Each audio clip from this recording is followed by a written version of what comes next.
So as humans today, we completely rely on electronic devices to power our modern civilization. And these electronic devices have become completely disposable. We don't design for things to last longer than their initial purpose. And so there's no circularity and there's no longevity in our electronics today. And this makes the disposal of these electronics and e-waste a huge problem. And so we thought, what if we can grow electronics like computers with nature? With nature like slime mold. And so slime mold is a single-celled organism found all over the earth. It can be found in places like leaves and trees and soil. Here at BOSLab, we're using slime mold to grow new electronic devices.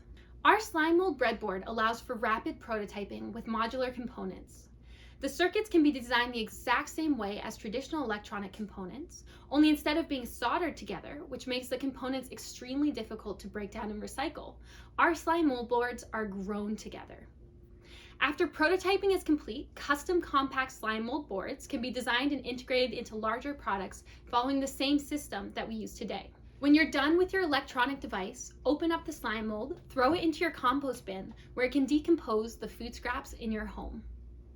Slime mold, or the Latin name Fusarium polycephalum, is a decomposer. It's really important to the planet. The cool thing about Fusarium is it's conductive. What we did was we put it into environmental conditions in which it was advantageous for it to increase its conductivity and use that as our basis for printing into our new circuit boards. The slime mold is grown in a protected environment that can be conveniently integrated into conventional circuitry. Because these plasmonium wires allow for solderless circuit boards, we can make recycling of these components much more simpler. This means we wouldn't need to purchase disposable electronics, but instead we would grow our own electronics. These electronics would both live and die. So how are we doing this? Well, we started with Adamatsky's research on slime mold wires. He discovered that he can get slime mold to grow between two blobs of oat agar, and that he could measure the conductivity between them. So first we tried to reproduce that experiment. That took us about a week. We then measured the slime mold conductivity.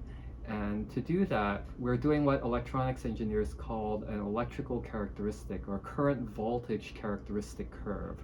We increase voltage across the slime mold wire, and we measure how much current is passing through the wire at any given voltage. Because the slime mold wires take so long to grow, we decided that we would try to 3D print a slime mold wire.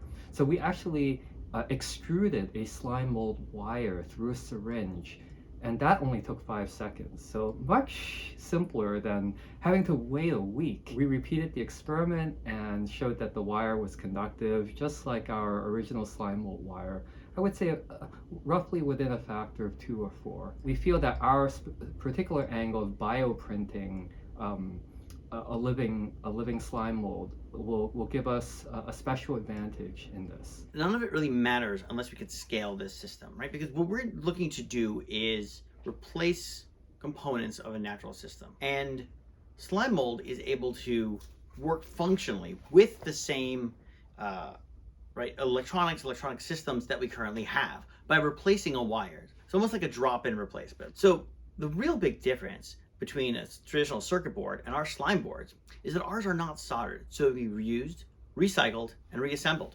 It's kind of like a modular system. And this is why slime mold is so amazing, because its versatility and ubiquity make it the perfect go-to. This early evidence shows a multitude of future possibilities. Self-repairing wires, which have shown to have electric conductivity, and so slime mold will make electric devices sustainable and affordable.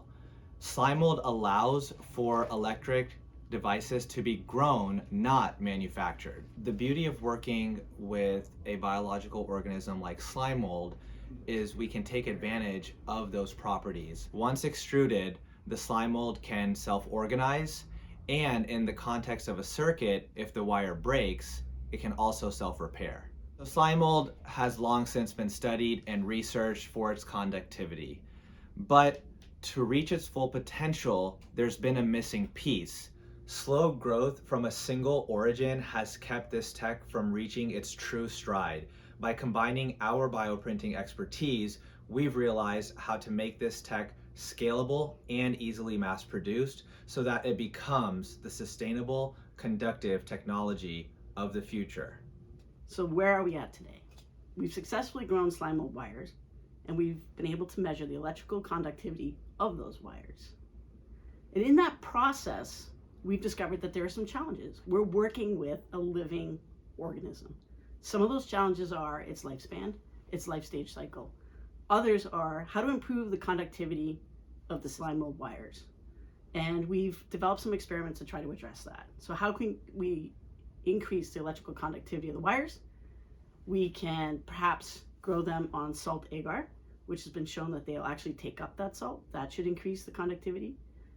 We also are going to feed them graphene or graphite, another substance that should increase their conductivity. So these are some of the ways that we're going to try to address these challenges. In 5 years, we will be bioprinting slime mold circuit boards that will be sustainable and scalable, making the next generation of electronic devices.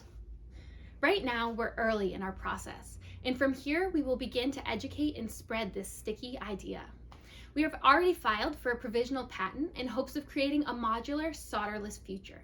Thank you to Google and the Biodesign Challenge, as well as BOSLab and Dassault Systems.